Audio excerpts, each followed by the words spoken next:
Assalamualaikum warahmatullahi wabarakatuh. Nama saya Nadifa Hazara dan saya akan membahas evaluasi komparatif kurikulum internasional. Pada evaluasi ini saya memilih kurikulum IB dan pertama kita akan membandingkan antara kurikulum IB dengan kurikulum Merdeka. Pertama kita akan membandingkan struktur masing-masing kurikulum. Yang pertama adalah struktur kurikulum IB atau International Baccalaureate. Kurikulum IB dikembangkan berdasarkan 6 tema lintas disiplin atau disciplinary themes, yaitu who we are, where we are in place in time, how we express ourselves, how the world works, how we organize ourselves, dan sharing the planet. Dengan mengintegrasikan matematika ke dalam tema-tema ini, siswa tidak hanya belajar angka dan rumus, tetapi juga mampu menerapkan konsep matematika untuk memahami fenomena nyata di lingkungan sekitar.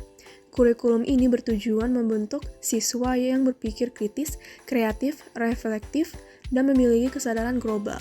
Dibandingkan dengan struktur kurikulum Merdeka, tujuan kurikulum Merdeka adalah memberikan pembelajaran yang fleksibel dan relevan dengan konteks lokal, serta perkembangan siswa.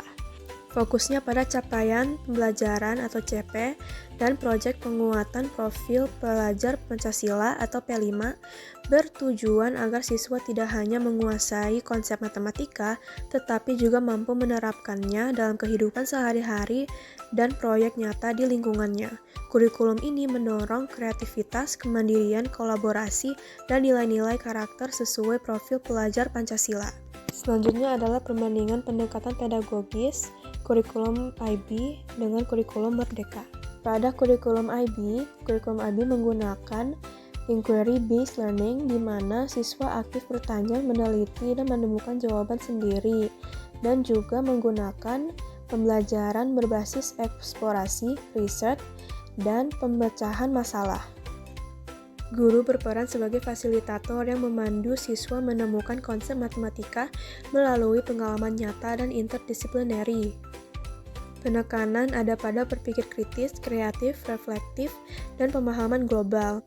Penilaian dilakukan secara holistik, mencakup portofolio, proyek, observasi, dan refleksi diri.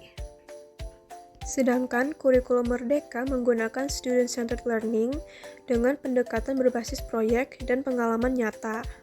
Dengan guru sebagai fasilitator, siswa diberi ruang untuk mengeksplorasi konsep matematika sesuai minatnya.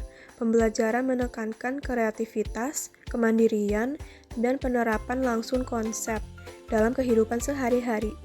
Penilaian menekankan proses dan produk serta dikombinasikan dengan asesmen standar nasional. Selanjutnya adalah perbandingan filosofi pembelajaran matematika dalam kurikulum IB dengan kurikulum Merdeka. Pada kurikulum IB, filosofi pembelajaran matematika berlandas pada pemahaman konsep dan eksplorasi makna matematika dalam kehidupan nyata. Matematika tidak hanya dianggap sebagai kumpulan rumus, tetapi sebagai cara berpikir, bernalar, dan memecahkan masalah. Sedangkan filosofi pembelajaran matematika dalam kurikulum Merdeka berakar pada nilai-nilai Pancasila dan prinsip Merdeka Belajar, yang menekankan bahwa matematika harus bermakna, kontekstual, dan memerdekakan cara berpikir siswa. Dan terakhir, yaitu keunggulan dan kelemahan antara kurikulum IB dengan kurikulum Merdeka. Pertama, kita akan membahas keunggulan kurikulum IB. Yang pertama adalah pemikiran kritis dan analitis. Kurikulum IB mendorong siswa untuk tidak hanya menghafal, tetapi menganalisis informasi dan mengevaluasi berbagai solusi, dan membuat keputusan berdasarkan data logika. Kedua adalah fleksibilitas dalam memilih mata pelajaran sesuai minat. Siswa memilih jalur belajar sesuai bakat, sehingga pembelajaran lebih personal dan memotivasikan. Dan terakhir adalah pengakuan internasional luas. Sertifikat IB diakui secara global, memudahkan siswa melanjutkan pendidikan ke universitas ternama di dunia. Selanjutnya adalah kelemahan kurikulum IB. Yang pertama adalah beban akademik berat dan ujian ketat. Siswa harus mengerjakan banyak proyek tugas dan ujian internal maupun eksternal sehingga membutuhkan manajemen waktu dan kemampuan menghadapi tekanan tinggi. Contohnya, siswa kelas 2 dan 3 IB di Jakarta harus menyelesaikan portofolio, proyek kelompok, dan ujian IB, sehingga sering mengalami stres jika tidak bisa mengatur waktu dengan baik. Yang kedua adalah biaya tinggi dan akses terbatas. Sekolah IB biasanya swasta dan berada di kota besar, sehingga biaya pendidikan relatif tinggi dan sulit dijangkau oleh sebagian besar siswa di daerah. Dan terakhir, kurikulum IB tidak luas tersebar dan sulit diakses di daerah terpencil. Implementasi IB terbatas karena memerlukan fasilitas lengkap, guru terlatih, dan akses teknologi yang baik. Kondisi ini menyulitkan penerapan di wilayah 3T yang masih memiliki keterbatasan infrastruktur dan akses pendidikan. Selanjutnya adalah keunggulan dan kelemahan kurikulum merdeka. Pertama, kita akan membahas keunggulan kurikulum merdeka. Pertama, fokus pada materi esensial yang disesuaikan dengan minat dan bakat siswa. Kurikulum merdeka menekankan pembelajaran yang esensial dan relevan, sehingga siswa bisa mengeksplorasi minat dan bakat mereka secara optimal. Keunggulan kedua yaitu pembelajaran interaktif dan berbasis proyek untuk isu aktual. Kurikulum merdeka mendorong siswa belajar melalui proyek nyata yang kontekstual dengan kehidupan sehari-hari, dan juga meningkatkan keterampilan berpikir kritis, kolaborasi, dan komunikasi. Dan keunggulan terakhir, memberi kebebasan guru berkreasi dalam pembelajaran. Guru memiliki fleksibilitas lebih besar untuk merancang metode pembelajaran kreatif dan kontekstual tanpa terkait aturan baku. Terakhir, kelemahan kurikulum merdeka. Yang pertama adalah beban guru meningkat karena harus merancang pembelajaran inovatif. Guru dituntut membuat rancangan pembelajaran kreatif dan proyek yang bermakna, sehingga membutuhkan waktu dan tenaga lebih banyak dibandingkan kurikulum tradisional. Kedua adalah standar pembelajaran yang kurang seragam menyebabkan kualitas tidak merata. Karena fleksibilitas tinggi, sekolah dengan sumber daya lebih mampu menerapkan kurikulum ini dengan baik, sedangkan sekolah di daerah terpencil cenderung kesulitan. Dan terakhir, resistensi dari guru, siswa, dan orang tua terhadap perubahan. Sebagian guru, siswa, dan orang tua mungkin merasa sulit beradaptasi dengan pendekatan baru. Mereka yang terbiasa dengan sistem lama seringkali bingung dan enggan menerima metode baru. Selanjutnya kita akan membahas evaluasi kesesuaian kurikulum internasional IB dengan kondisi nyata Indonesia. Yang pertama adalah keragaman sosial budaya siswa di Indonesia. Indonesia memiliki lebih dari 700 suku dan bahasa daerah yang menunjukkan tingkat keragaman tinggi. Kurikulum IB sejalan dengan semangat multikulturalisme karena menumbuhkan pemahaman antar budaya dan berpikir kritis. Contohnya, sekolah boarding Dwi Warma menerima siswa dari seluruh Nusantara. Keragaman budaya ini menuntut siswa belajar toleransi, namun juga menimbul tantangan dalam membangun kerjasama dan komunikasi.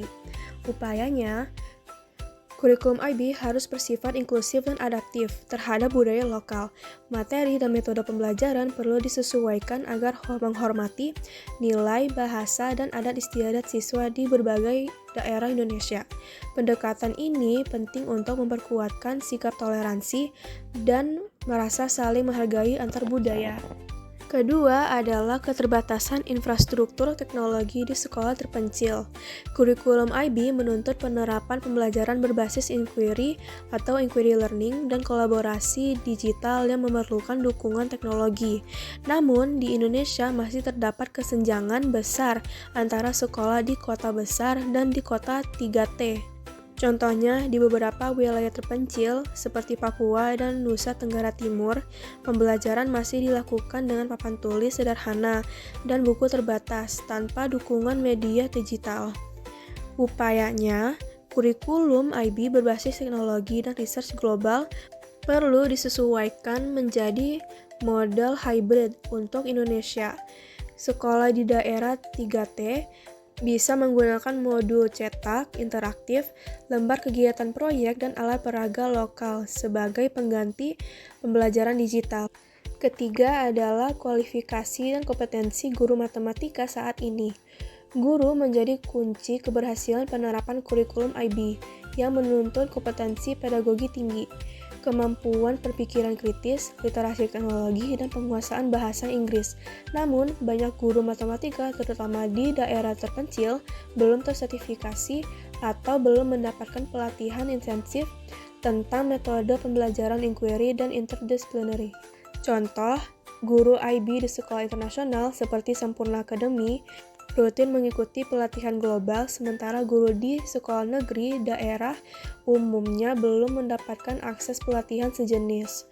Upayanya, pemerintah dan sekolah perlu memperkuatkan pelatihan guru berbasis kompetensi internasional melalui monitoring, peer teaching, dan pelatihan daring, serta mendorong kolaborasi antara sekolah IB dan negeri untuk berbagai praktik.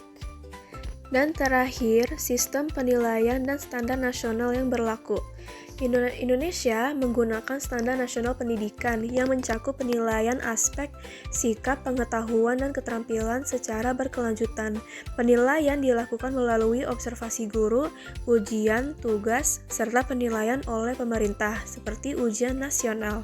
Contohnya, beberapa lulusan IB di Indonesia perlu konversi nilai agar diakui di perguruan tinggi negeri, karena standar penilaian IB berbeda dengan indikator ujian nasional.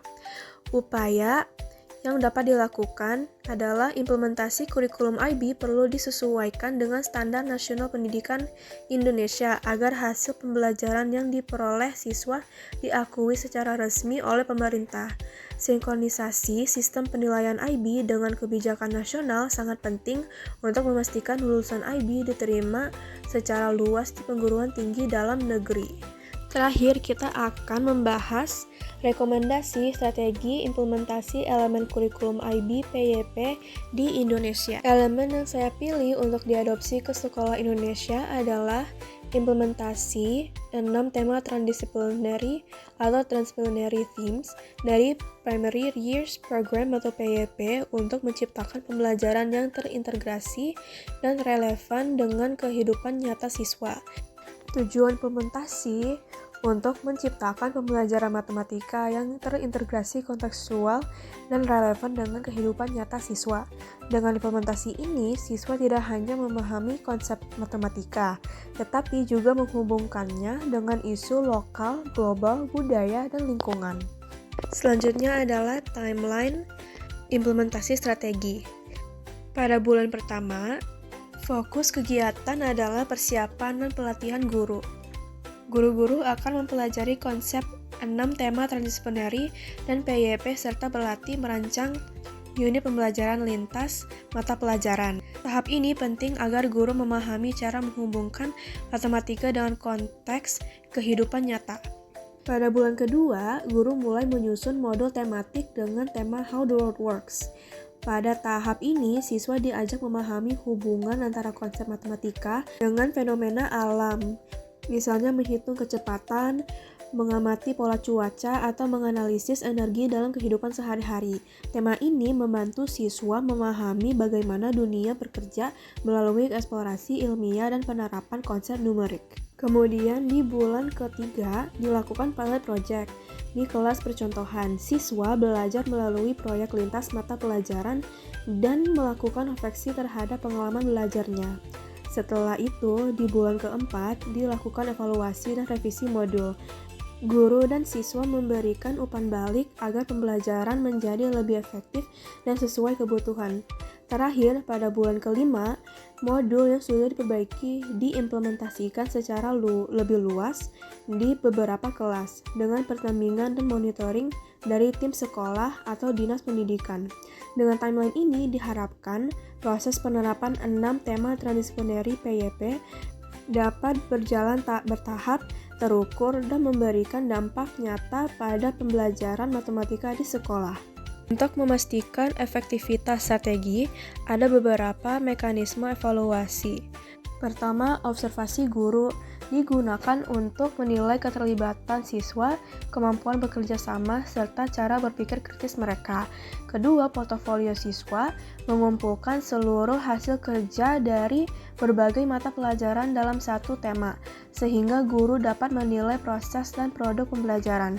Ketiga, melalui kuesioner dan wawancara, guru dan siswa memberikan umpan balik mengenai manfaat dan tantangan pembelajaran. Terakhir, refleksi sekolah dilakukan untuk mengembangkan modul tematik nasional berbasis PYP agar pengalaman pembelajaran bisa diterapkan lebih luas dan konsisten di kelas lain. Terima kasih atas perhatiannya. Mohon maaf jika ada kata yang kurang tepat atau kurang jelas. Terima kasih dan sampai jumpa. Wassalamualaikum warahmatullahi wabarakatuh.